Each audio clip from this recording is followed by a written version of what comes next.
नमस्कार, स्वागत है आपका मार्केट टाइम्स टीवी में। आज नजर डाल लेते हैं कमोडिटी बाजार की हलचल पर। किसानों का सफेद सोना कहा जाने वाला कॉटन लगातार तेजी की तरफ। व्यापारियों की तरफ से 60 लाख बेल का निर्यात होने की उम्मीद। नए साल से पहले खाद्य तेल सस्ता होने के आसार नहीं, सी ने जारी किया एक बयान।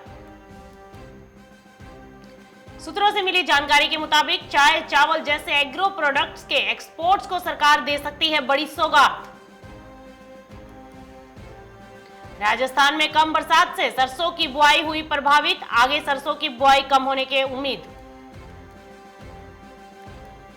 हिमाचल में बढ़े सरसों तेल और दालों के दाम। सस्ते हुए काजू बादाम ड्राई फ्रूट्स और इनकी कीमतों में आई जबरदस्त गिरावट, उपभोक्ता अब ड्राई फ्रूट खरीदने लगे। 100 से ज्यादा किसान हर रोज बेचने आ रहे सीआई को कपास, इतने दामों में देखने को मिल रही तेजी। आलू और प्याज कीमतों को काबू करने के लिए एक्शन में आई राज्य सरकारें। कोरोना काल के बाद खाद्य वस्तुओं की कीमतों में लगातार इजाफा। दवा कंपनियों की तरफ से मांग बढ़ने से मेंथा ऑयल के कीमतों में देखने को मिला उछाल। प्याज का थोक भाव 2 दिन में 100 रुपए गिरा। लासल गांव मंडी में प्याज की कीमतों में भारी गिरावट दर्ज। अब नजर डालेंगे खबरों पर विस्तार से। किसान का सफेद सोना कहा जाने वाला कॉटन लगातार अब तेजी की तरफ बढ़ता हुआ दिखाई दे रहा है। कॉटन वायदा की कीमतों में तेजी देखने को मिल रही है। पिछले सीजन में 50 लाख बेल के मुकाबले इस सीजन में 60 लाख बेल से अधिक निर्यात पर व्यापारियों की नजर है। चीन, वियतनाम, इंडोनेशिया और बांग्लादेश भारत से कपास खरीदना चाहते हैं। देश के शंकर 6 किस्म जो वैश्विक मानकों के अनुरूप है कि कपास लगभग 40,000 रुपए प्रति कैंडी पर बिक रही है। अमेरिका और ब्राजील जैसे देश 42,000 रुपए से अधिक की मांग कर रहे हैं। इसके अलावा कारोबारी सीसीआई से भी कपास खरीदते हुए नजर आए और वो कपास सीसीआई से खरीदकर एक्सपोर्ट कर रहे हैं। पिछले साल जो खाद्य तेलों के अंदर गिरावट देखने को मिली थी, अब खाद्य तेलों के अंदर एक उछाल दर्ज किया जा रहा है। पिछले कुछ महीनों के दौरान खाद्य तेल की कीमतें 20 से बढ़कर 40% तक बढ़ चुकी हैं। नए साल से पहले खाद्य तेल की कीमतों में गिरावट की अब कोई उम्मीद नहीं। हालांकि कोरोना वायरस की महामारी के चलते खाद्य तेलों की मांग पिछले साल की तुलना कम है। कीमतों में तेजी की सबसे बड़ी वजह खाद्य तेल की कम सप्लाई को बताया जा रहा है। सरकार के पास खाद्य तेल की कीमतों में तेजी पर अंकुश लगाने के लिए इसके आयात शुल्क में कमी करने के अलावा कोई विकल्प नहीं। लेकिन अभी सरकार इस बारे में कोई जल्दबाजी नहीं करना चाहती, क्योंकि अभी देश के किसान सरसों की बुआई कर रहे हैं। उद्योग से जुड़े लोगों का कहना है कि कई देशों में सरकार ने कोरोना की महामारी के दौरान लिक्विडिटी बढ़ाने के उपाय किए हैं। इससे काफी पैसा कमोडिटी में लगाया है, जिससे कीमतों में तेजी आई है। देश में सरसों की भारी कमी है और पिछले कुछ महीनों के दौरान कीमतों में 40 से 50% की बढ़ोतरी देखने को मिली है। अन्य खाद्य तेलों की कीमतों में भी 15 से 20% की बढ़ोतरी देखने को मिली है। भारत खाद्य तेलों की अपनी घरेलू आवश्यकता का लगभग 70% इंपोर्ट करता है। उद्योग और सरकार दोनों अब सरसों की बढ़ती हुई कीमतों से उम्मीद कर रहे हैं कि किसान गेहूं की जगह अब रबी सीजन में सरसों की खेती बढ़ाएंगे। हालांकि केंद्र सरकार ने निर्यात पर प्रतिबंध लगाकर और आयात की सुविधा देकर महंगाई के रुझानों पर लगाम लगाने की कोशिश की है, लेकिन खाद्य तेलों के मामले में ज्यादा सावधानी बरतती दिखाई दे रही है। सॉल्वेंट एक्सट्रैक्ट एसोसिएशन के प्रेसिडेंट का कहना है कि हमारा अनुभव रहा है कि जब भी खाद्य तेल पर आयात शुल्क भारत में कम किया जाता है तो निर्यात करने वाले देशों में पाम और सोयाबीन तेलों की कीमतें बढ़ जाती हैं। इससे हमारे किसानों को मदद मिलती है। अब चाय और चावल जैसे एग्रो प्रोडक्ट के एक्सपोर्ट को सरकार बड़ी सौगात दे सकती है। जी हां, मार्केट टाइम्स टीवी को सूत्रों से मिली जानकारी के मुताबिक सरकार अगले राहत पैकेज में इसके लिए खास स्कीम लाने वाली है, जिससे इन्हें अगले 5 साल में 26 लाख करोड़ रुपए तक का खर्च मिल सकेगा। सूत्रों से मिली जानकारी के मुताबिक चाय और चावल जैसे एग्रो एक्सपोर्ट्स को बढ़ावा देने के लिए चाय चावल एक्सपोर्ट पर ज्यादा सब्सिडी संभव है। सरकार इसके लिए एग्रो एक्सपोर्ट्स को प्रीमियम सब्सिडी के तौर पर छूट देगी। सूत्रों से मिली जानकारी के मुताबिक चाय और चावल जैसे एग्रो प्रोडक्ट्स के एक्सपोर्ट को प्रोत्साहन देने के लिए एक्सपोर्ट्स के 90% कर्ज का इंश्योरेंस होगा और इस पर आने वाले इंश्योरेंस प्रीमियम का एक हिस्सा सरकार देगी, यानी लोन के 90% तक रकम का इंश्योरेंस हो सकेगा। एक्सपोर्ट बढ़ाने पर आसान कर्ज की स्कीम भी आएगी। एग्रो प्रोडक्ट के एक्सपोर्ट्स के लिए 5 साल में करीब 26 लाख करोड़ के एक्सपोर्ट क्रेडिट का अनुमान है। इसके लिए 8,000 करोड़ रुपए की खास स्कीम का प्रस्ताव दिया गया है।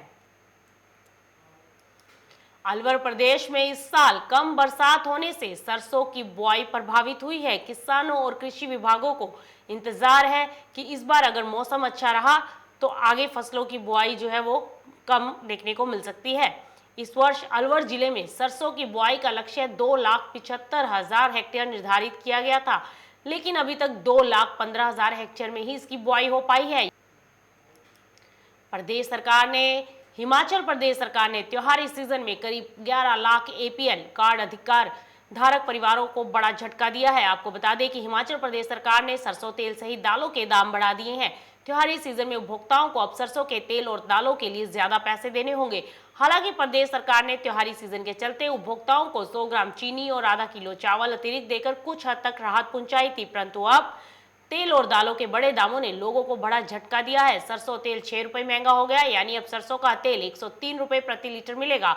वहीं दालों के दाम भी अब 5 रुपए प्रति किलो बढ़ा दिए गए हैं। मलका मसूर की दाल अब 60 रुपए, दाल चना 50 रुपए और माश की दाल 60 रुपए प्रति किलो के हिसाब से मिलेगी। अब एक तो कोरोना महामारी, ऊपर से सब्जियों के भाव वैसे ही आसमान को छू रहे हैं। ऐसे में तेल और दालों के बड़े दामों ने उपभोक्ताओं को तगड़ा झटका दिया है।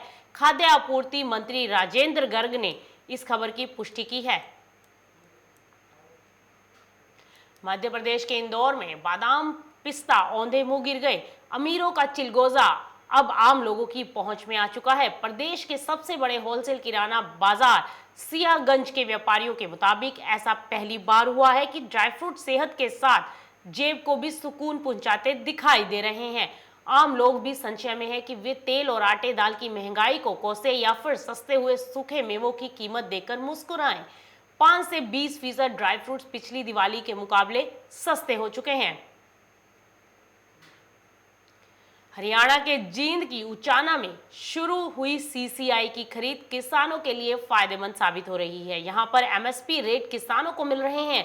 हर रोज 100 से अधिक किसान सीसीआई को कपास बेचने आ रहे हैं। सुबह ही किसान यहां पर अपने वाहन लेकर लाइन लगाना शुरू कर देते हैं, यहाँ पर किसानों को कम से कम 5496 रुपए प्रति क्विंटल, अधिक से अधिक 5726 रुपए प्रति क्विंटल कीमत तय की हुई मिल रही है। सीसीआई अधिकारियों का कहना है कि जिन किसानों ने कपास की फसल का रजिस्ट्रेशन ऑनलाइन करवाया है, उन्हीं किसानों की फसल की खरीद की जाएगी।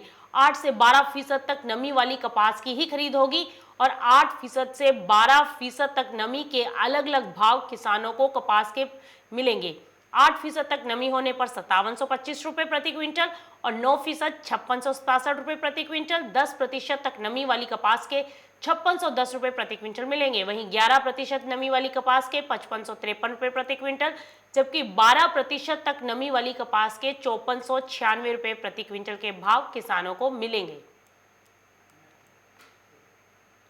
यूपी ही नहीं, देश भर में प्याज के दाम आसमान छू रहे हैं। यूपी के कई शहरों में भी 50 रुपए किलो से लेकर 80 रुपए तक प्याज बिक चुकी है। प्याज पर आई इस महंगाई को काबू में करने के लिए सीएम योगी आदित्यनाथ ने प्याज बेचने के लिए अब एक पॉलिसी बना डाली है।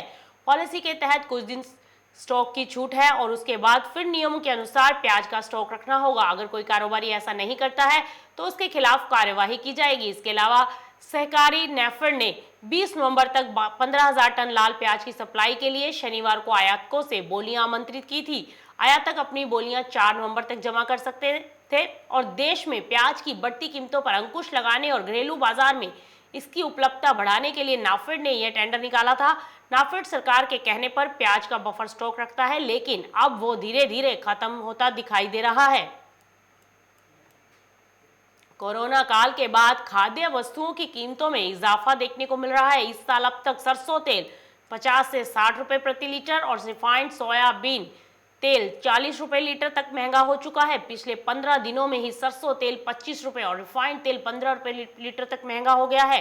वायदा बाजारों की बात करें तो सरसों लगातार एक नया मुकाम हासिल करती नजर आ रही है और सरसों ने एक बार फिर अब तक के अपने उच्चतम स्तरों को छू लिया है और 6300 के पार जा चुका है। FSSAI द्वारा सरसों तेल में मिलावट पर रोक लगा दी गई थी, जो कि 1 अक्टूबर से लागू हुई। उसके बाद से लगातार सरसों की मांग बढ़ती हुई दिखाई दे रही है और उससे उसकी खपत बढ़ रही है। और जानकारों की माने तो अभी आने वाले दिनों में खाद्य तेलों की कीमतों में लगातार तेजी बनी रहेगी और नवंबर की कीमतों में भी ये तेजी जारी रह सकती है और इसके साथ दिसंबर में भी उम्मीद यही की जा रही है कि तेजी बन सकती है। गुरुवार को मेंथा ऑयल में मामूली सी तेजी देखने को मिली। सर्दियों के सीजन को देखते हुए दवा कंपनियों की तरफ से मांग बढ़ने से मेंथा ऑयल का भाव चढ़ा है। इससे आने वाले दिनों में कीमतों में मजबूती के संकेत हैं। मेंथा ऑयल का इस्तेमाल pharma industry, cosmetic industry, FMCG sector के साथ ही कन्फेक्शनरी उत्पादों में सबसे ज्यादा होता है। फार्मा और FMCG कंपनियां साबुन, सैनिटाइजर और कफ सिरप बनाने में मेंथा ऑयल का यूज करती हैं। इसके अलावा पान मसाला इंडस्ट्री में भी मेंथा ऑयल की काफी खपत होती है। भारत दुनिया का सबसे बड़ा मेंथा ऑयल उत्पादक और निर्यातक है। मेंथा ऑयल की सबसे ज्यादा पैदावार यूपी में होती है और देश में होने वाले कुल मेंथा ऑयल के उत्पादन में यूपी की हिस्सेदारी करीब 80% है। दिवाली से पहले प्याज की कीमतों में लगातार गिरावट देखने को मिल रही है। देश की सबसे बड़ी प्याज मंडी नासिक की लासलगांव मंडी में कीमतों में गिरावट दर्ज की गई। कल लासलगांव मंडी में प्याज के दाम 600 रुपए प्रति क्विंटल कम हुए। 2 दिन में 1600 रुपए प्रति क्विंटल तक बाजार में गिरावट आ चुकी है। प्याज की कीमतें लासलगांव मंडी में 1000 रुपए प्रति क्विंटल तक कम हुई थी और अब इसके दाम 1600 रुपए प्रति क्विंटल तक गिर चुके हैं। मंडी में कमाल प्याज का थोक रेट 4711 रुपए प्रति क्विंटल है, जो कि कल 5300 रुपए प्रति क्विंटल देखने को मिला था, जबकि सर्वसाधारण प्याज का भाव 3400 रुपए प्रति क्विंटल, जो कि कल 4100 था। इसी तरह से जो निमन क्वालिटी का प्याज है वो 1500 रुपए प्रति क्विंटल था और आज वो निमन क्वालिटी का प्याज 1000 रुपए प्रति क्विंटल पर देखने को मिला। इस बुलेटिन में फिलहाल इतना ही। आप कहीं मत जाइए, बने रहिए मार्केट टाइम्स टीवी के साथ, क्योंकि खबरों का सिलसिला लगातार जारी है।